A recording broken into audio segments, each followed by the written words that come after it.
thanks. Again, we're back in Building 220, like Josh said, at the Autonomous Mission Operations Test. And this time we're talking with Alvin Drew, who is the commander for today's run of the test. So thanks so much for coming back. I know we talked with you last time we had these tests going on back in May. So this is a little different, though. I think last time y'all were using just basic what we already know to deal with the time delay. And this time you're trying out some new tools and procedures, right? Absolutely. Okay, how's it going? It's going well.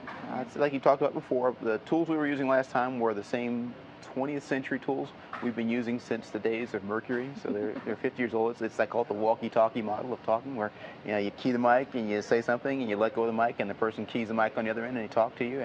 And it may work well if you are doing something fairly simple and you're only a few hundred miles away from the Earth. But the distances we're simulating right now, it doesn't work as well. So with this today, we've got our 21st century tools that some people recognize as being just normal stuff we use, like texting and other things like that, to see if that helps us out any.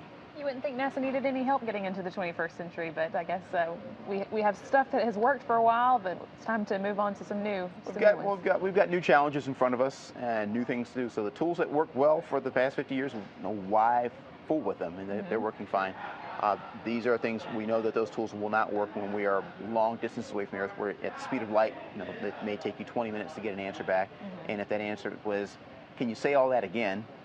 Well, that gets to be very frustrating. So it's nice to have things like written records of what you wanted, so you can send a text message so they can just reread the message. Well, how do you think that's going so far? Do you like the tools? I think it's going great. It's a little bit strange because I'm used to lots of chatter over the radio when things are going on, and we've spent the whole morning. I think we talked to them 3 times, and so you think we're mad at each other or something. We're not. It's just there's still lots of just this typing and chattering away. So if you're a teenager with a phone, it would seem perfectly normal to you, but to somebody like me who's just a few months away from an AARP card, it's a little bit weird to not hear any chatter over the radio lines. So how many, there are 3 runs in all that you'll do today at 3 different time delays. Yes. 5 seconds, 5 seconds, 50 seconds, and 300 seconds, which is 5 minutes. Right. So which ones have you done so far? So far we've done 50 seconds, and we'll look at 5 minutes, and then we'll do another run actually with 50 seconds again. We won't do the 5-second delay.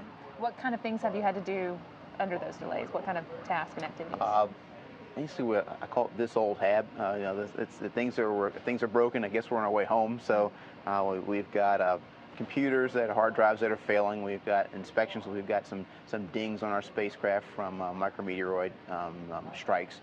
We've got an exercise device that's gotten worn out from, I guess we've been doing too much exercise. That's a good thing, I take it. Good job. So things where we're just tidying things up and getting ready for the trip back home. And is it hard to do it without being able to talk instantly to the ground, or you think you're able to handle it? As long as things run normally, there's not a lot of reason to talk to the ground. It's just coordination. So let them know we're starting this procedure on this time, and they want to know that, and how do things go when you get done with it. We found this particular thing. We put this away over here. We tested this thing. We got this piece of data back, and so none of it's really urgent, and doesn't need to be a whole lot of interaction. Because if we send them information, they get it, they acknowledge. If they have any questions, they bring them back up. So I haven't really noticed any big to-dos. I think when things get dynamic, when maybe something goes wrong, which I suspect will happen here in the next couple of runs, that's when the adrenaline starts to pick up a bit, because there's time delays on both ends now. Right. Okay. Well, so going through this now, do you think this is going to get us ready for when it is time to go to an asteroid? We've got the Orion and Space Launch System being built now to help get us in that direction, but we're going to be ready once we get there? I think so. We're making big strides right now, and what I'm seeing a lot of feedback from crew members is that these are tools we can use right now on board the International Space Station, whereas the tools we have right now work fine. These actually make our life better up there. Having things like text, so we don't have to go, "Could you please say again?" Even though there's no time delay, they can go look at the message. So why not? It's not a big leap into these particular technologies. They're things that work on the same computers that we use on the space station right now. So we're actually looking at implementing some of these things here and now. Some of the displays we have over here, if you look at our iPads, this is how we interact with this particular model of a spacecraft. It wouldn't be a big deal to make that work on board our space station. So if you're looking at a procedure, you want to look at a system, you don't have to float over to a workstation, look at it, and float back over to your work site. You can take everything with you and use it right then and there. Well, now we've got iPads or tablets available on board the space station. We can put the software on those particular tablets and have that capability. So there are things that can enhance our lives on the space station now, and of course get us ready for going further and further away, either out into out beyond the moon and even further out interplanetary space in the coming years. Getting any easier to imagine then? Yes, it is. Yeah. Yes. All right. Well, thank you so much for talking with us again. We really appreciate it. Sounds like you've got a lot of interesting stuff going on here. Yes. Looking forward to seeing more of it.